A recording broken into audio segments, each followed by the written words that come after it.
Hey everyone, and welcome back to the channel. Today, we re-embarking on a journey to one of the most remote and mysterious places on Earth. Easter Island, or as its inhabitants call it, Rapa Nui. This tiny speck of land in the southeastern Pacific Ocean is home to one of the world's most enduring enigmas. The giant stone statues known as moai. What are they? Who built them? And what secrets do they hold about the civilization that vanished? Let's dive in and uncover the story of the silent sentinels of Rapa Nui.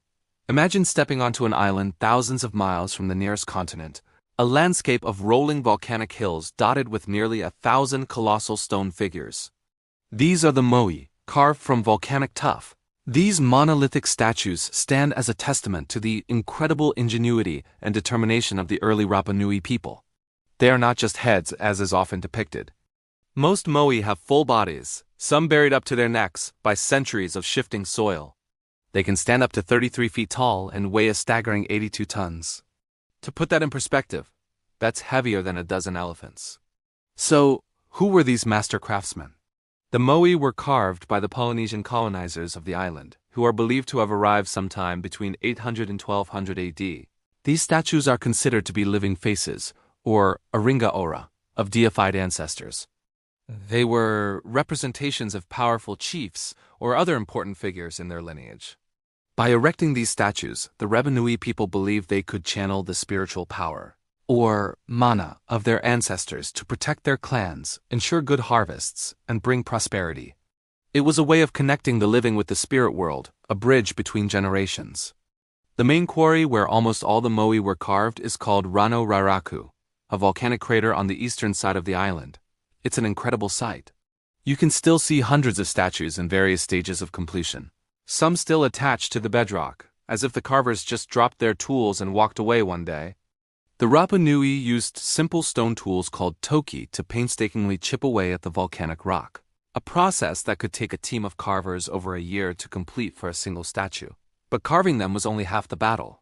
The next, and perhaps most mind-boggling question, is how did they move these multi-ton giants across the island?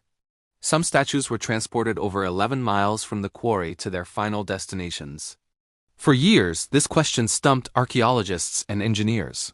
Thor Heyerdahl, the famous explorer, experimented in the 1950s and showed it was possible for a large group of people to drag a statue on a wooden sledge.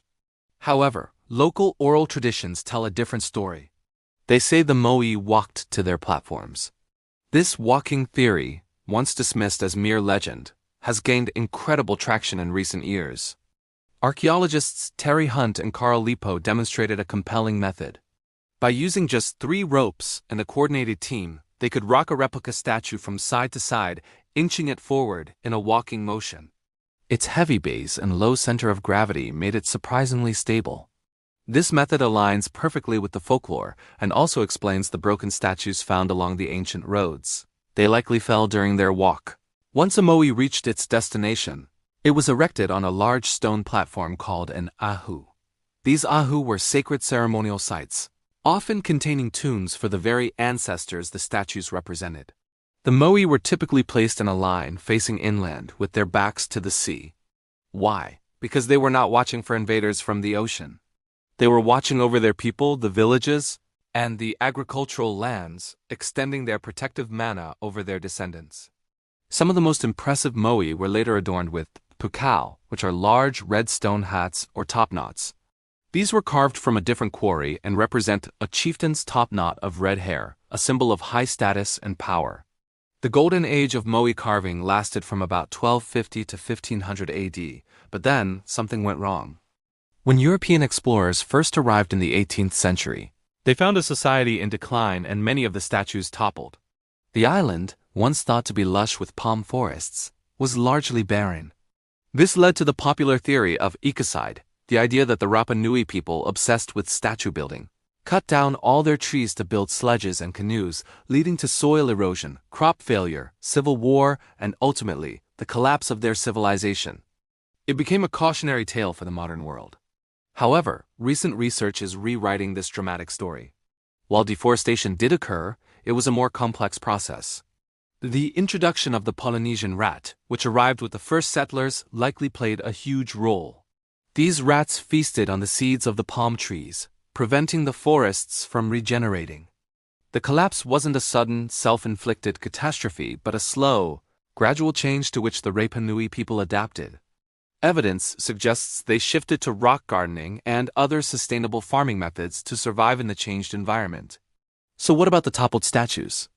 The statue-toppling wars were real, but they were a later phase of the island's history, likely fueled by shifting power dynamics between clans, and influenced by the stresses of a changing environment, and later, contact with the outside world. Toppling a rival clan's moai was the ultimate act of disrespect, a way to neutralize their spiritual power. By the mid-19th century, all the standing moai on the Ahu had been pulled down. Today, many of the moai have been re-erected by archaeologists, allowing us to witness their grandeur as the Rapa Nui intended. Sites like O Tongariki, with its lineup of 15 massive moai, and Ohu Akivi, the only Ahu where the statues face the sea, are breathtakingly powerful. They stand not as symbols of a failed society, but as a tribute to the resilience, artistry, and deep spiritual beliefs of the Rapa Nui people. The story of Easter Island is not just about mysterious statues. It's about human innovation, adaptation, and the complex relationship we have with our environment. The moai are a powerful reminder that even in the most isolated corners of the globe, humanity can achieve incredible things. They continue to watch over their island, silent guardians of a fascinating and complex past. Their story is a puzzle we're still piecing together, and with each new discovery, our respect for the people who created them only grows. Thank you so much for joining me on this journey to the heart of the Pacific. What do you find most fascinating about the moai of Easter Island? Let me know in the comments below. And if you enjoyed this video, don't forget to give it a thumbs up, subscribe to the channel, and hit that notification bell so you don't miss our next adventure. Until next time, keep exploring.